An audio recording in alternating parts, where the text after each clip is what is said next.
আসসালামু আলাইকুম ওয়া রাহমাতুল্লাহি ওয়া বারাকাতুহু। প্রিয় ভিউয়ার্স, আপনারা সবাই কেমন আছেন? আলহামদুলিল্লাহ সুম্মা আলহামদুলিল্লাহ, আল্লাহর অশেষ মেহেরবানিতে আমি ভালো আছি এবং সুস্থ আছি।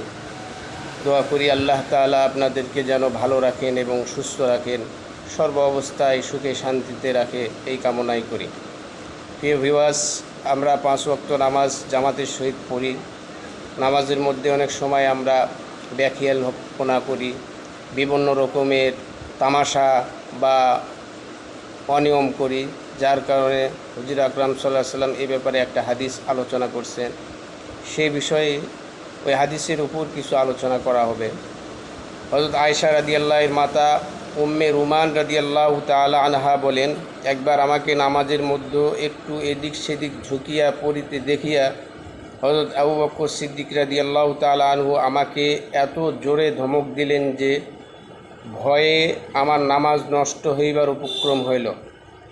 তারপর তিনি বলিলেন, আমি হুজুর সাল্লাল্লাহু আলাইহি সাল্লামের মুখে শুনিয়াছি, যখন কোনো ব্যক্তি নামাজে দাঁড়ায় সে যেন সমস্ত শরীরকে স্থির রাখে, ইহুদিদের মতো হেলিয়া দুলিয়া যেন নামাজ না পড়ে, কারণ সমস্ত অঙ্গ প্রত্যঙ্গ স্থির রাখা নামাজের পরিপূর্ণ হওয়ার একটি অংশ বিশেষ। তিরমিজি শরীফের হাদিস। নামাজের স্থির থাকার তাকিদ অনেক হাদিসেই আসিয়াছে।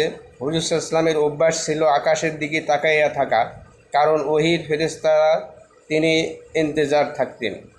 কোনো জিনিসের অপেক্ষায় থাকিলে সেদিকে দৃষ্টি লাগিয়াই থাকে, অতএব এই কারণে তাহার দৃষ্টি উপরে উঠিয়া যাইত। পরে যখন কদ আফলাহাল মুমিনুন আল্লাযীনা হুম ফি সলাতিহিম খাশিউন এই আয়াত অবতীর্ণ হয়, তখন হুজুর সাল্লাল্লাহু আলাইহি ওয়াসাল্লামের দৃষ্টি নিচের দিকে হইয়া যায়। সাহাবায়ে কেরামগণ এই আয়াত নাজিল হওয়ার পর আর এদিক ওদিক দেখেন নাই। আল্লাহ তাআলা আমাদেরকে নামাজের মধ্যে